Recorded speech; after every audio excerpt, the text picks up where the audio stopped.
అందరికీ నమస్కారం.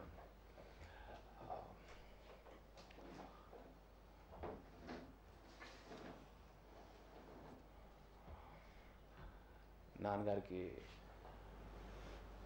ఇన్నేళ్ళుగా Telugu film industry అందరూ మీరు చూపించిన ప్రేమ చాలా థ్యాంక్స్ అండి. To be honest, he doesn't love many things, but he used to love only the film industry.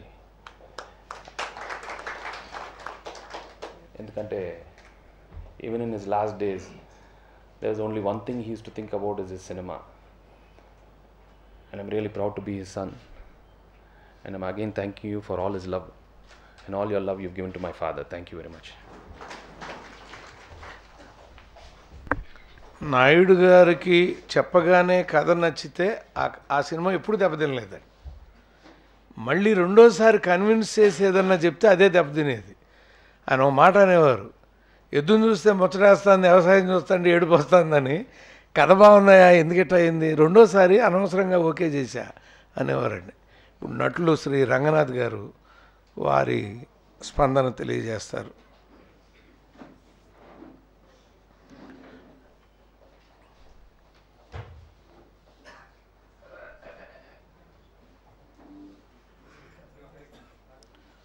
Jyoti Prasad ముందుకు వచ్చి కూర్చో.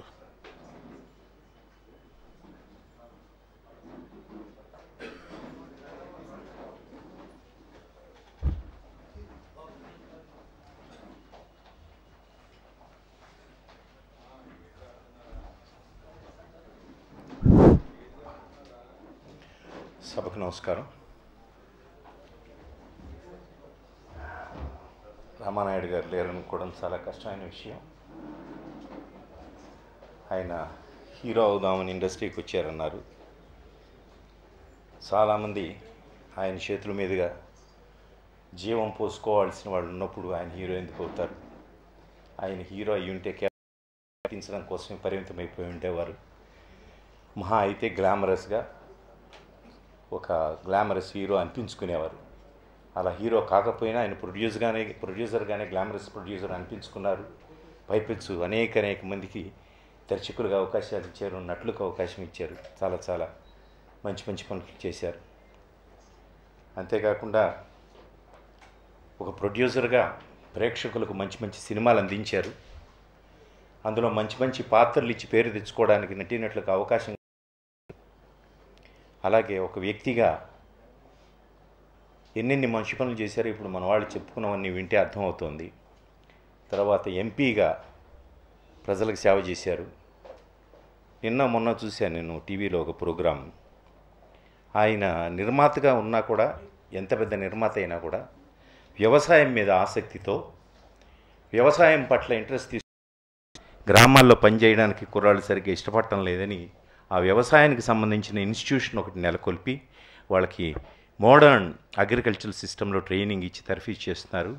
ఆయన స్వయంగా అన్న మాట, దీన్ని నేను అగ్రికల్చరల్ యూనివర్సిటీగా చేయాలన్నది నా డ్రీమ్ అని కూడా ఆయన మాటలు విన్నాను నేను. అది కూడా సుసాధ్యం ఎవరో అన్నారు హీరో కాలేకపోయాడంటే ఆయన కొడుకు రూపంలో మనవడు రూపంలో అయ్యాడని. అది యథార్థమే. పునర్జన్మ అంటే ఆత్మ ఎక్కడికో పోయి, చాలా బాగా అన్నారు, పునర్జన్మ అంటే ఆత్మ ఎక్కడికో పోయి మళ్ళీ జన్మెత్తుతుందని నా ఉద్దేశం కాదు. మన పిల్లల రూపంలోనే మళ్ళీ మనం జన్మెత్తుతాం. అలాంటిది కొడుగ్గా ఒక జన్మలో కోరిక తెచ్చుకున్నారు. అలాగే మనవడు రూపంలో కూడా ఇంకొక జన్మ, 2 జన్మల్లో కూడా ఆయన ఆర్టిస్ట్ అన్న దీన్ని సంపాదించుకున్నారు. పైపెచ్చు రాణాకి ఇచ్చిన ఫస్ట్ పిక్చర్ చాలా అద్భుతమైన సినిమా అండి అది. రాణా గారు ముందు ఎన్ని క్యారెక్టర్ని చేయొచ్చు, but the performance he gave in that film is unique, extraordinary. చాలా బాగా తీశారు, మంచి సినిమా అది. ఆయన నాకు సంబంధించి నేను ఫస్ట్ సెక్రటరీ సినిమాలో ఒక గెస్ట్ రోల్ చేశాను. ఫస్ట్ ఆయనతో ఉన్న పరిచయం నాకు. అదే టైంలో ఇందాక శాంతినికేతన్ ప్రస్తావన వచ్చింది. శాంతినికేతన్లో నన్ను హీరోగా అనౌన్స్ చేస్తూ ఆయన ప్రకటన కూడా చేశారు. అది నా దురదృష్టం, మెటీరియలైజ్ కాలేదు. తర్వాత చాలా సినిమాలు చేశాను నేను. తాజ్మహల్ సినిమా చేసినప్పుడే ఆ తాజ్మహల్ నేను మర్చిపోలేను. ఆ సినిమా అయిపోయి, డబ్బింగ్ అయిపోయి, లాస్ట్ డే నేను ఇక్కడికి వెళ్ళాల్సి ఆ ముందు రోజు వెళ్ళిపోవాల్సింది, డైరెక్ట్గా రాలేదు, సీన్ కట్ చేయలేదండి, రేపు కూడా ఉండి డబ్బింగ్ చెప్పండి అన్నారు. ఆ రోజు ఉన్నాను. ఆ రోజే నా భార్య మెడ్రాస్లో పడిపోయింది. నాకు అదొక్క వెళ్తి మిగిలిపోయింది. నేను ఒక్కరోజు ముందెళ్ళి ఉంటే ఆమె పడిపోయేది కాదేమో అని. బట్ గ్రహచారం చెప్పలేము.